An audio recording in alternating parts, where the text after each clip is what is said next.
Bonjour à toutes et à tous, ravi de vous retrouver pour une nouvelle édition du journal en français facile. RFI à Paris, il est 17h. Le journal en français facile. Adrien Delgrange. 16h en temps universel, nous sommes le jeudi 5 février. La Chine veut rester au centre de la politique mondiale.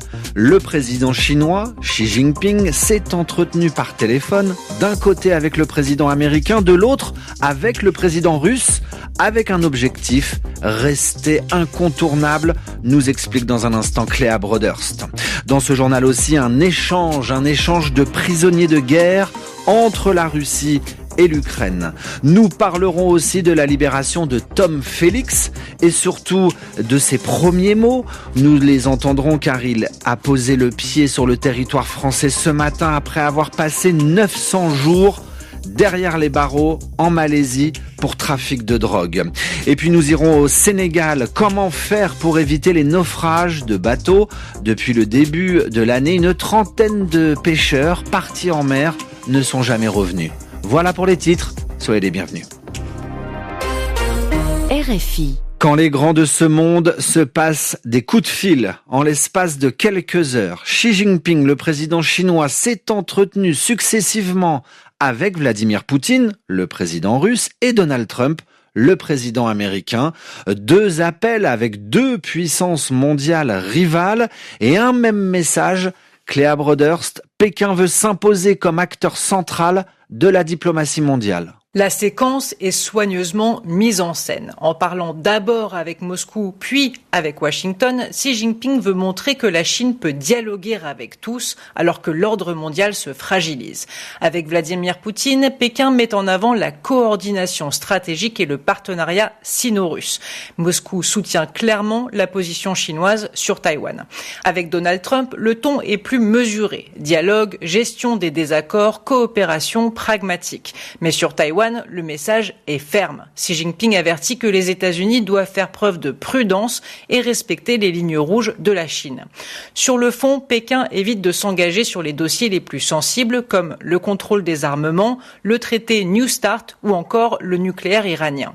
La Chine reste présente dans les discussions sans endosser le rôle de médiateur et tout en exploitant les fractures occidentales. Parler à tous, s'engager très peu, fixer ses limites, la Chine se prépare surtout à l'ordre international qui viendra après. Cléa Broderst, Pékin, RFI. Un nouvel échange de prisonniers de guerre entre la Russie et l'Ukraine. 157 prisonniers de chaque camp vont être échangés. Cet échange est le seul résultat pour l'heure des négociations qui sont organisées à Abu Dhabi pour tenter de mettre fin à la guerre entre les deux pays. Dans l'actualité européenne, le mauvais temps s'abat sur la péninsule ibérique. La tempête Leonardo frappe l'Espagne et le Portugal. Les autorités portugaises préviennent, alerte rouge dans le centre du pays. Le fleuve, le Tage, pourrait déborder. À l'instant, suite à ces intempéries au Portugal, le candidat d'extrême droite demande le report de l'élection présidentielle. Le second tour est prévu ce dimanche. Et puis en Espagne, l'agence météo lève l'alerte rouge dans le sud du pays. Pour rappel, la tempête a provoqué de nombreux dégâts, notamment en Andalousie, où une femme est toujours portée disparue. Le journal en français facile. Ils ont pris la mer et ne sont jamais revenus. 9 pêcheurs sénégalais à bord d'une pirogue sont partis d'une plage du nord de Dakar début janvier. Leur sortie de pêche devait durer une semaine. Très vite après leur départ, ils n'ont plus donné signe de vie. La disparition de ces 9 pêcheurs vient s'ajouter à d'autres disparitions en mer et relance ainsi le débat au Sénégal sur le manque de moyens pour localiser et aider les pêcheurs en détresse. Macoumba Diaye est le président de l'Union nationale des pêcheurs artisanaux. Depuis 2 mois, près de 30 pêcheurs ont disparu en mer. Il y en a eu à Yoff, à Jol, dans le centre.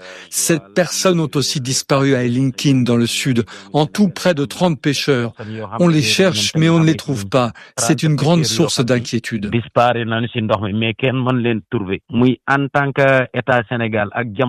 sommes au 21e siècle. Normalement, le problème de logistique ne devrait pas se poser. On devrait avoir les moyens et le matériel nécessaire pour localiser une pirogue facilement. Malheureusement, il n'y a pas de volonté politique. Lorsqu'il y a une catastrophe en mer, nous effectuons nous-mêmes les premiers secours. Nous nous cotisons pour aller à la recherche des pêcheurs. Propos recueillis par Léa Lisa Vesterov, correspondante d'RFI à Dakar. 17h05 à Paris. Tom Félix est rentré en France ce matin. Ce Français, âgé d'une trentaine d'années, était en prison en Malaisie.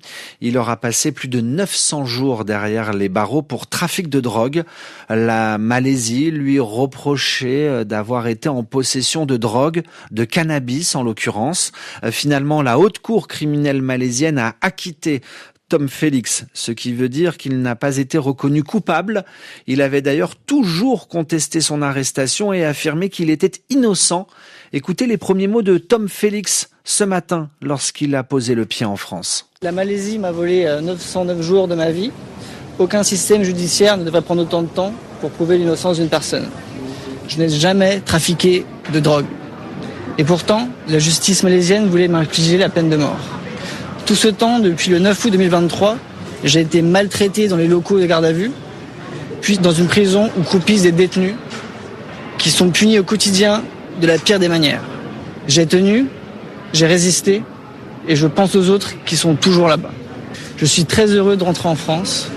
Je veux remercier tous ceux qui m'ont aidé, ma famille, mes amis, le ministère des Affaires étrangères ainsi que le président de la République.